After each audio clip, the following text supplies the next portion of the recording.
Selamat malam Ibu Bapak, Saudara-saudara yang terkasih di dalam Kristus. Kita masih dipertemukan di dalam persekutuan virtual lewat syafaat malam. Di mana sepatumu?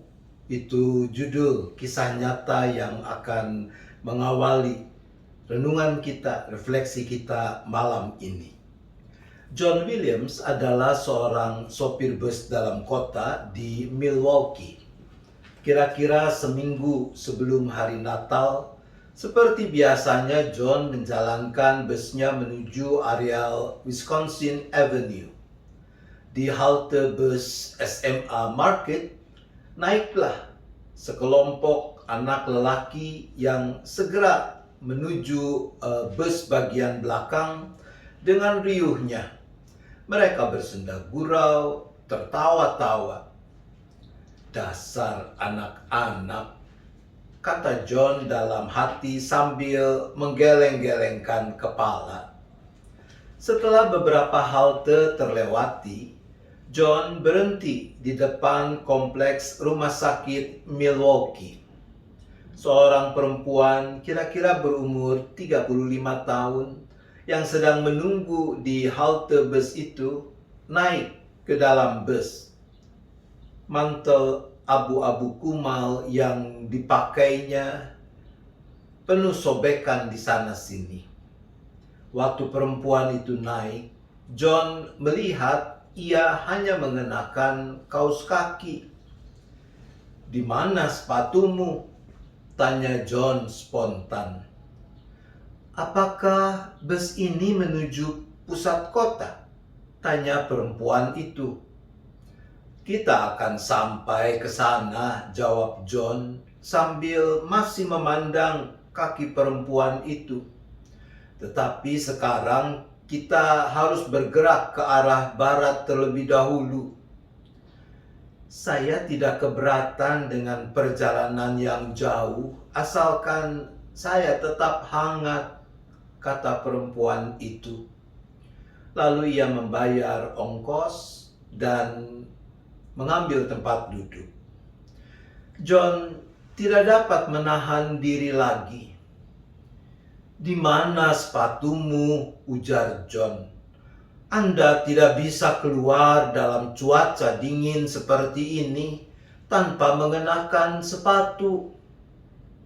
Perempuan itu menegakkan tubuhnya dan memperbaiki letak mantelnya. "Anda tidak perlu khawatir. Tuhan yang baik akan memelihara saya. Tuhan selalu begitu. Saya mempunyai cukup uang untuk membeli sepatu bagi anak-anak saya. Dan itu yang penting." John tidak dapat mempercayai apa yang didengarnya. Perempuan yang tidak memakai sepatu itu berkata supaya ia tidak perlu khawatir. Tidak lama kemudian bus berhenti di halte 124 di Blue Mound. Anak-anak sekolah tadi turun untuk pindah ke bus yang akan mengantar mereka pulang ke daerah pinggiran kota. Semua anak turun dari pintu belakang, kecuali seorang anak. Anak lelaki itu berjalan perlahan di antara deretan tempat duduk, lalu berhenti di depan perempuan itu. Ia menyerahkan sepatu ketsnya yang terbuat dari kulit sambil berkata, "Ini ibu, pakailah."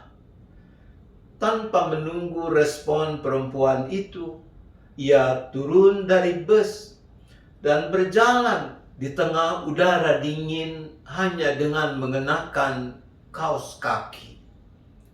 Dan itulah Natal yang paling indah yang dilihat John selama belasan tahun mengendarai busnya.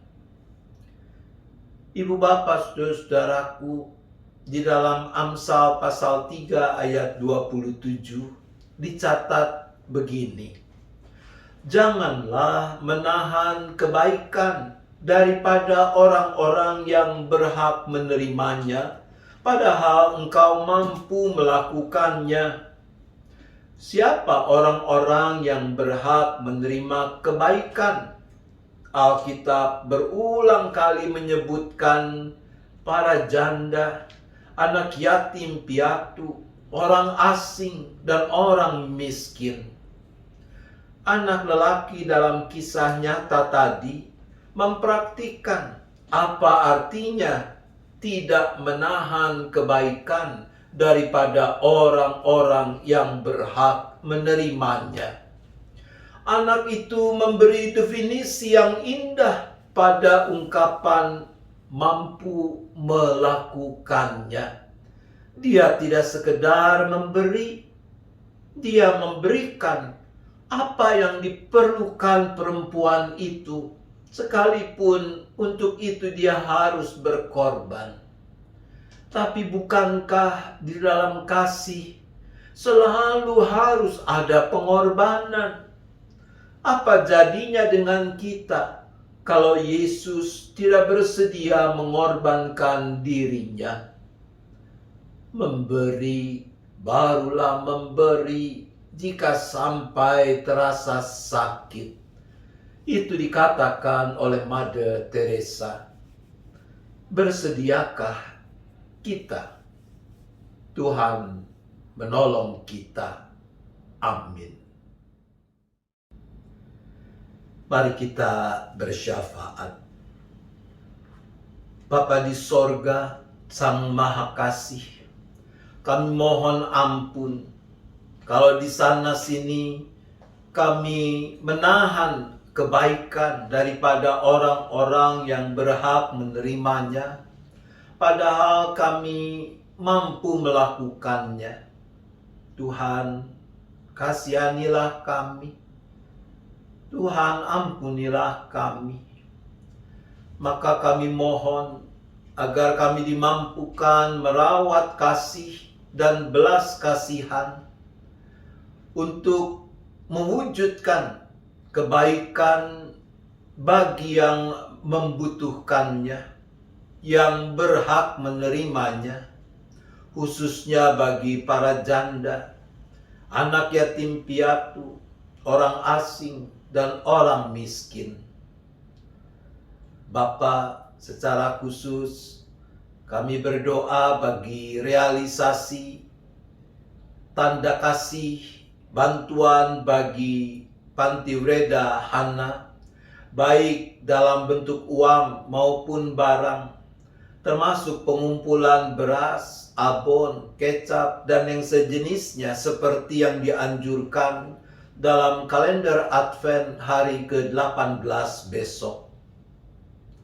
Bapa, kami juga terus berdoa bagi orang-orang yang positif mengidap COVID-19 yang harus menjalani perawatan. Kami prihatin mendengar bahwa di berbagai kota di negeri ini, rumah sakit sudah penuh untuk bisa menampung para korban yang terdampak COVID-19. Kami juga berdoa bagi keluarga-keluarga yang kehilangan orang-orang yang mereka kasihi karena COVID-19. Tuhan, teguhkan mereka. Tuhan, hiburkan mereka. Kami berdoa bagi para dokter, perawat, orang-orang yang melayani para korban COVID di lapangan. Tuhan, lindungilah mereka dari mara bahaya, dari malapetaka, khususnya dari serangan COVID-19. Supaya ketika mereka melakukan yang terbaik untuk melayani, untuk menolong para korban COVID-19, mereka boleh terpelihara, mereka boleh terbebaskan dari ancaman itu. Ya Bapa, kami menyerahkan keberadaan kami semua di dalam istirahat sepanjang malam ini.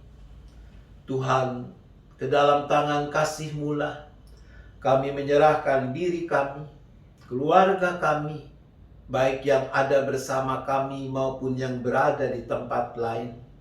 Tangan kasih Tuhan kiranya yang terus menopang, yang terus menaungi.